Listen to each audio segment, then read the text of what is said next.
చెప్పండి, ఇప్పుడు ప్రస్తుతం ఉన్న పరిస్థితుల్లో మంత్రి గారు కావచ్చు, ఇంకెవరైనా కావచ్చు, మీ క్యాడర్లో జనసేన పార్టీ వాళ్ళకి టీడీపీ వాళ్ళకి మధ్య వర్గ భేదాలు వస్తున్నాయి అనేది సమాచారం ఉంది. రెండోది, ఇప్పుడు ప్రజెంట్ 4 ఏళ్ళు ఇంకా ఉంది టీడీపీ కూటమి గవర్నమెంట్. వైసీపీ నాయకులు చాలామంది మంత్రి గారి సారథ్యంలో కొన్ని లాభాపేక్ష ఆలోచించి మంత్రి గారి దృష్టిలో ఉండి లోపాయకారకంగా పనులు చేయించుకోవడానికి మీ కూటమిలోకి వస్తున్నారు. దానిలో భాగంగా మీ కాన్స్టిట్యూన్సీ చాలామంది ఇటీవల కాలంలో జాయిన్ అవ్వడం జరిగింది. దీన్ని ఎలా చూస్తారు సార్ మీరు? అంటే మీది పూర్తి స్థాయిలో రాజకీయ కోణంలో అప్పటికప్పుడు పబ్బం గడుపుకునే పరిస్థితి, లేకపోతే ఇది ఏంటి, ఇది మీరు దీనివల్ల మీకు మచ్చ లేకపోతే ఏంటి? శేఖర్ గారు చాలా మంచి పాయింట్ అడిగారు, ధన్యవాదాలు మీకు సార్. ఏదైతే మా నాయకుడు చెప్పాడో, మా పార్టీలో నాయకులు కాదు కార్యకర్తలే మాకు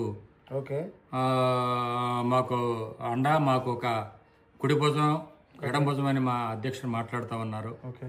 ఈరోజు 2019 నుంచి 24 వరకు నూజివీడు నియోజకవర్గంలో మాకు పార్టీ నుంచి కనీసం ఒక జెండా సపోర్ట్ లేకపోయినా, మా ఇన్ఛార్జ్ సపోర్ట్ లేకపోయినా 25 సర్పంచులు గెలిచాం నూజివీడు నియోజకవర్గం, 12 ఎంపీడీసీలు గెలిచాం, 7 కౌన్సిలర్లు గెలిచాం. అతి తక్కువ నేరంలో కొన్ని పంచాయతీలు ఓడిపోయాం, కొన్ని కౌన్సిలర్లు ఓడిపోయాం, కొన్ని ఎంపీటీసీలు ఓడిపోయాం, 100 ఓట్ల తేడాతో.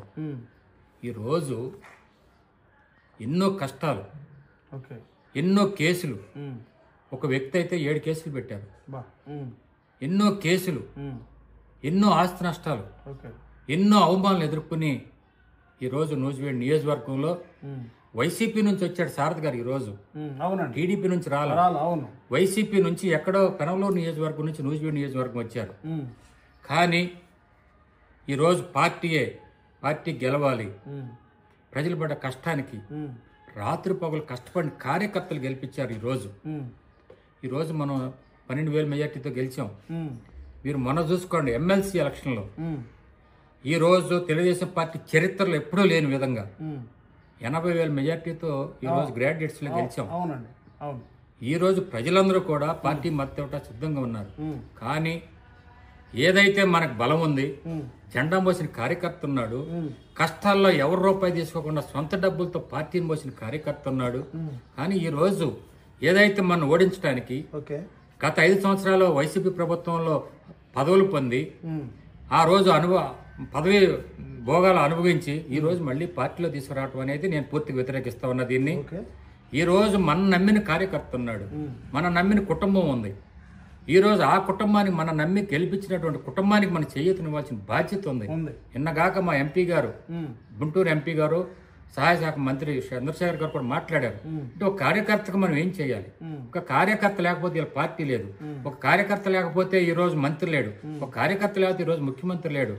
ఎన్నో కష్టాలు నష్టాలు గ్రామాల్లో నేను చూశాను. ఒక పార్టీ జెండా వేసుకుని తిరిగినటువంటి కార్యకర్త పడే నష్టాన్ని ఇయ్యాలి కదండి. నేను 2004 నుంచి అలాంటి కుటుంబాలకి నేను ధైర్యంగా ఉన్నా. అతని ఆ కష్టాల్లో నేనున్నా, అతని బాధల్లో నేనున్నా, అతని సమస్యల్లో నేనున్నా. ఎక్కడ కష్టం ఉంటే అక్కడ వరకే నేను రైతు పగడం లేకుండా. కానీ ఈ రోజు ఏదైతే జెండా మోసిన వ్యక్తుల్ని ఈ రోజు మీకు కాపుగా ఇట్టాక మా ఆస్తులు అమ్మకుండా మేము సిద్ధంగా ఉన్నాం.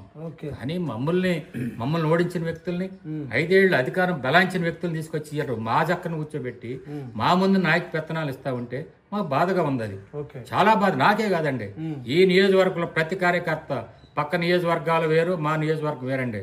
వ్యవసాయ కుటుంబంలో ఉండి సొంత డబ్బులు, ఇన్ఛార్జ్ జెండా ఇవ్వపోయినా, మండల స్థాయి నాయకులు జెండా ఇవ్వపోయినా మేమున్నామని 25 సర్పంచులు మీ 170 నియోజకవర్గాలు ఎక్కడ ఉందని చూసుకోండి. ఎక్కడా లేని పార్టీ ఈ రోజు నూజివీడు నియోజకవర్గం తెలుగుదేశం కార్యకర్తలు బతికిచ్చారు ఈ పార్టీని. ఈ రోజు కాదండి, 1983 నుంచి కూడా హనుమంతరావు టైము తర్వాత మాకు చిన్న రాంకోటి గారు, ఆయన 1 సంవత్సరం పార్టీలో ఉన్నాడు. ఆనాటి నుంచి 2014 నుంచి నూజివీడు ఓడిపోతా ఉంది నియోజకవర్గం. ఇన్ని ఇబ్బందులు, స్ట్రాంగ్ నాయకుడు ప్రతాప్ అప్పారావు ఉండా కానీ పార్టీ కోసం ప్రాణత్యాగాలు చేసినటువంటి నియోజకవర్గం నూజివీడు నియోజకవర్గం. అది ఈ నియోజకవర్గంలో మరి వైసీపీని తీసుకురావడం అనేది మీకు కరెక్ట్ కాదని తెలియజేస్తా ఉన్నాను. సార్ చెప్పండి శ్రీనివాసరావు గారు, మీరు ఒక period Nuzvid market yard chairman గా ఉన్నారు. దీనికి సంబంధించి మీరు ఉన్నప్పుడు మార్కెట్ యార్డు ఇప్పుడు ప్రస్తుతానికి అయితే నిరుపయోగంగా ఉంది. అది ఏమి ప్రయోజనకరంగా కనపట్లేదు.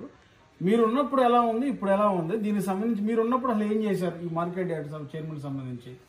నేను సుమారుగా సంవత్సరం పై రోజులు నేను వ్యవసాయ మార్కెట్ కమిటీ చైర్మన్ చేశాను. నా టైంలో నూజివీడు నియోజకవర్గం మా నూజివీడు మెయిన్ హెడ్ క్వార్టర్లో ఉన్నటువంటి గోడౌన్లను కూడా అప్గ్రేడ్ చేసి అక్కడ అంటే కొన్ని రిపేర్లు అన్నీ కూడా చేయాలనే ఉద్దేశంతో ఆ రోజు నా టైంలో సుమారు 90 లక్షల రూపాయలు కూడా శాంక్షన్ చేసుకొచ్చి టెండర్ రూపంలోకి వచ్చింది. 90 లక్షల రూపాయలు రిపేర్ వర్కులకి టెండర్లు వేయగానే ఎన్నికలు కూడా రావటం వల్ల అవి ఆగిపోయినాయి. ఆ రోజు ఏదైతే ఈరోజు మా సారథి గారు మంత్రి గారు అయిన తర్వాత నూజివీడు వ్యవసాయ మార్కెట్ని ఈరోజు ఏదైతే నూజివీడుకు గుండెకాయ లాంటి మామిడి అంటే నూజివీడు అంటే మామిడి, భారతదేశంలో ఏ మూలకి వెళ్ళినా కానీ నూజివీడు మామిడి అనే బోర్డే ఉంటుంది.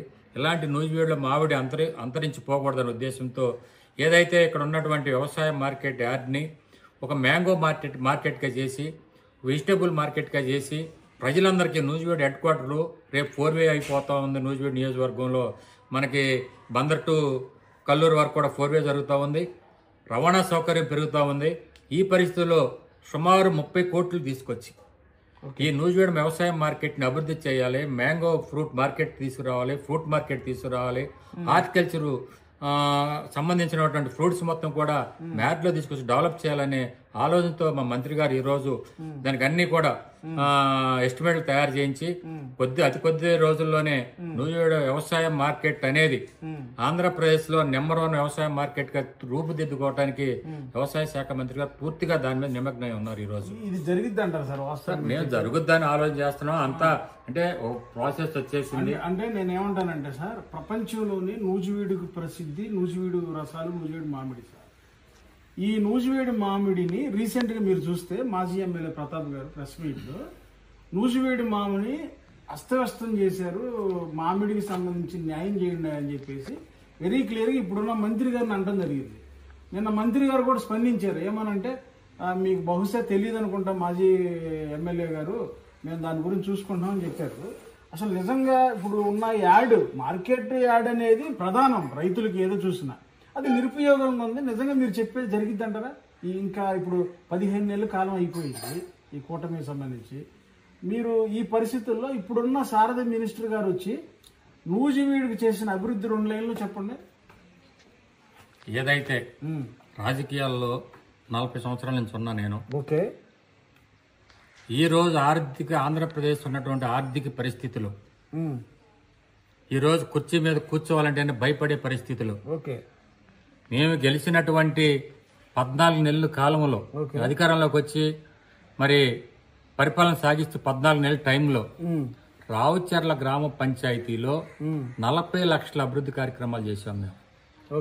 40 లక్షలు. అదే 2019 నుంచి 24 వరకు 5 సంవత్సరాలు రావుచర్ల జరిగిన అభివృద్ధి కార్యక్రమం 14 లక్షలు. 14 నెలల్లో ఈ రోజు ఏదైతే రావుచర్ల గ్రామమే కాదండి, 87 గ్రామ పంచాయతీల్లో కూడా ప్రతి గ్రామ పంచాయతీలో 25 లక్షల నుంచి 40 లక్షల రూపాయల అభివృద్ధి కార్యక్రమాలు చేశాం. ఈ రోజు మీరు పక్క బోనస్ తీసుకోండి, 2.5 కోట్లు పెట్టి సీసీ రోడ్లు వేశారు.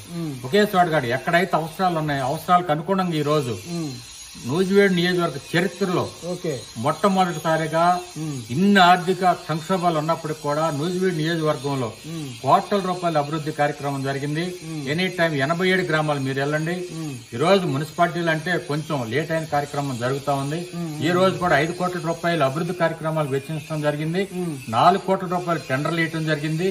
ఇంకొక 1 కోటి రూపాయలు ఈ వారంలో కూడా టెండర్లు దృష్టిలో ఉన్నాయని కూడా మీకు తెలియజేస్తా ఉన్నా. సార్ ఇప్పుడు వేసారు, టెండర్లు వేసారు అంటున్నారు సార్.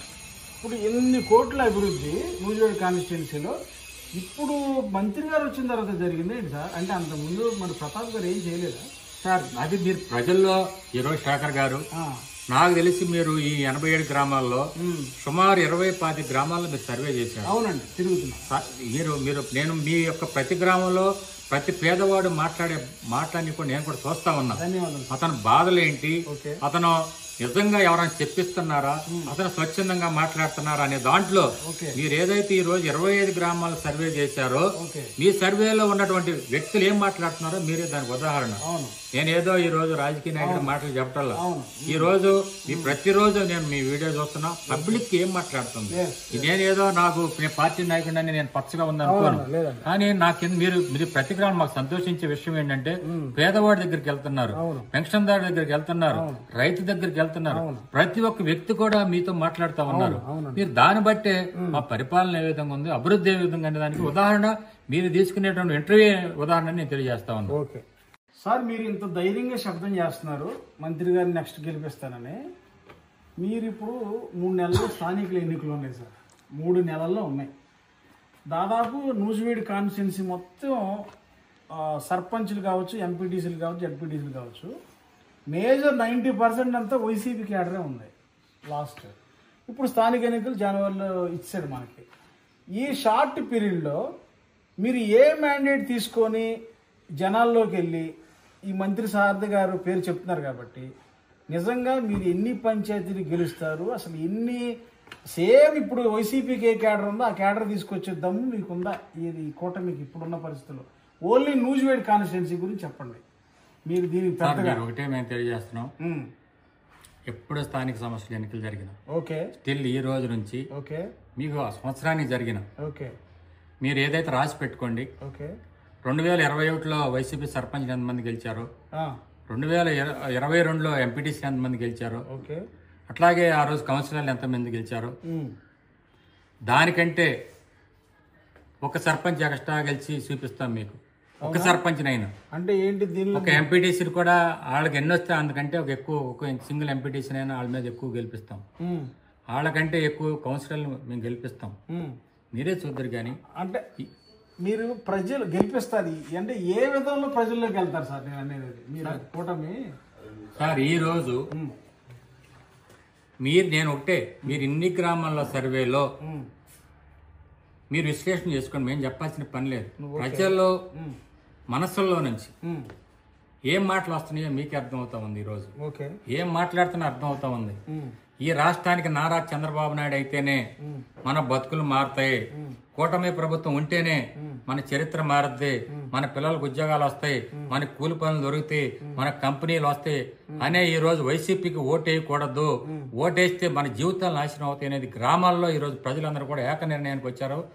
గ్రామాలలో ఈ వైసీపీలో ఎవరున్నారా అంటే నేనంటే గిట్టని వ్యక్తులు ఉన్నారు, ఈ ఊరు బాగుపడాలంటే వ్యక్తులు, అరాచకాలు సృష్టించే వ్యక్తులు వైసీపీలో ఉన్నారు తప్ప వాళ్ళు అక్కడ ఉండని చెప్పు కూడా మాకు ఎటువంటి భయం లేదు. 99%తో మేము విన్నింగ్ రేషియోలోకి వెళ్ళిపోతా ఉన్నాం స్థానిక ఎన్నికలు తప్పనిసరిగా, గ్యారెంటీగా. అంటే